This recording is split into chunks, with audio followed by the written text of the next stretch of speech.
Hi, this is Lochan boutique. Client ನಿಮ್ ಶುಭ ಅಂತ regular ಕಸ್ಟಮರೇ, step in ಕಸ್ಟಮರೇ. 2 days ಅಲ್ಲೇ ಬ್ಲೌಸ್ ಬೇಕು, ಸ್ವಲ್ಪ ಗ್ರ್ಯಾಂಡ್ ಆಗಿ ಬೇಕು ಅಂತ ಕೇಳಿದ್ರು. ಅವರೇ ಕಳ್ಸಿರೋ ಪ್ಯಾಟರ್ನ್ ಯಾವ ತರ ಕಸ್ಟಮೈಸ್ ಮಾಡಿದೀನಿ ನೋಡೋಣ. ಬರೀ ಪಿಂಕ್ ಅಂಡ್ ಗೋಲ್ಡ್ ಕಾಂಟ್ರಾಸ್ಟ್ ಕೊಟ್ಟಿರೋದು, ಬೇರೆ ಕಲರೇ ಇಲ್ಲ. ಸ್ಯಾರಿ ಕೂಡ ಬರೀ ಪಿಂಕ್ ಅಂಡ್ ಗೋಲ್ಡೇ ಇರೋದು. ಇದಕ್ಕೆ ಯಾವ ತರ ಮಾಡಿದೀನಿ ನೋಡಿ. ಇದಕ್ಕೆ ವಿತೌಟ್ ಬಾರ್ಡರ್, ಸ್ಲೀವ್ ಅಲ್ಲಿ ಗ್ರ್ಯಾಂಡ್ ಆಗಿ ಬೇಕು ಅಂತ ಕೇಳಿದ್ರು. ಕಸ್ಟಮರೇ ಕಳ್ಸಿರೋದು. ಬರೀ ಜರ್ದೋಸಿ ಕಟ್ ಬೀಡ್ಸ್ ಥ್ರೆಡ್ ಅಲ್ಲೇ ಕೊಟ್ಟಿರೋದು. ಕೆಳಗಡೆ ಹ್ಯಾಂಗಿಂಗ್ಸ್ ಲಟ್ಕನ್ಸ್ ಬೇಕು ಅಂದ್ರು, ವೈಟ್ ಕಲರ್ ಅಲ್ಲೇ pearl, white Moti pearl.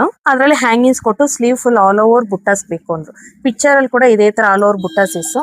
So back ಅಲ್ಲಿ ಹೈ ಅಲ್ಲಿ ನೀವು ನೋಡ್ಬೋದು ಇಲ್ಲಿ ಯಾವ ತರ ಕೊಟ್ಟಿದ್ದೀನಿ ಶೇಪ್ ಅಂತ ಅಂದ್ಬಿಟ್ಟು. ಸೆಂಟ್ರಲ್ ಟೈಯಿಂಗ್ ಕೊಟ್ಟಿರೋದು, ಬ್ಯಾಕ್ ಅಲ್ಲಿ ಹುಕ್ಸ್ ಸ್ಪೆಷಲ್ ಪ್ಯಾಡೆಡ್ ಅಲ್ಲಿ ಮಾಡಿರೋದು. ಇದು ಫ್ರಂಟ್ ಲುಕ್ ಬಂದು ಫ್ರಂಟ್ ಕೂಡ ಫುಲ್ ಆಲ್ ಓವರ್ ಬುಟ್ಟೀಸ್ ಬೇಕು ಅಂದ್ರು.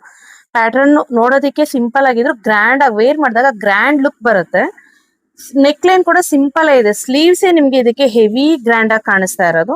ಅವ್ರ ಅಕೇಶನ್ ಆತರ ಇತ್ತು, ಸೊ ಅದಕ್ಕೆ ಅವ್ರ ತರ ಪ್ಲಾನ್ ಮಾಡಿದ್ರೆ ಪ್ಲೈನ್ ಬಂದು ಆಲ್ ಓವರ್ ಬುಟ್ಟಾಸ್ ಬರಬೇಕು ಅಂತ. ಬ್ಲೌಸ್ ಯಾವ ತರ ಇದೆ ಅಂತ ಒಂದು ಕಮೆಂಟ್ ಮಾಡಿ. ಸ್ಯಾರಿ ನೋಡ್ಬೋದು ನೀವು. ಕುಚ್ಚು ಇದಕ್ಕೆ ಬೇರೆ ಯಾವ್ದೋ ಕಾಂಟ್ರಾಸ್ಟ್ ಇಲ್ಲದೆ ಇರೋದಕ್ಕೆ ಕ್ರೋಶನ್ ಅಲ್ಲಿ ನೀವು ನೋಡ್ಬೋದು ಗೋಲ್ಡ್ ಬೀಡ್ ಕೊಟ್ಟು ಅಲ್ಲಲ್ಲಿ ಬೆಲ್ಸ್ ಕೊಟ್ಟಿರೋದು ಯಾವ ತರ ಬಂದಿದೆ ಅಂತ ಅನ್ಬಿಟ್ಟು ಒಂದು ಕಮೆಂಟ್ ಮಾಡಿ. Thank you.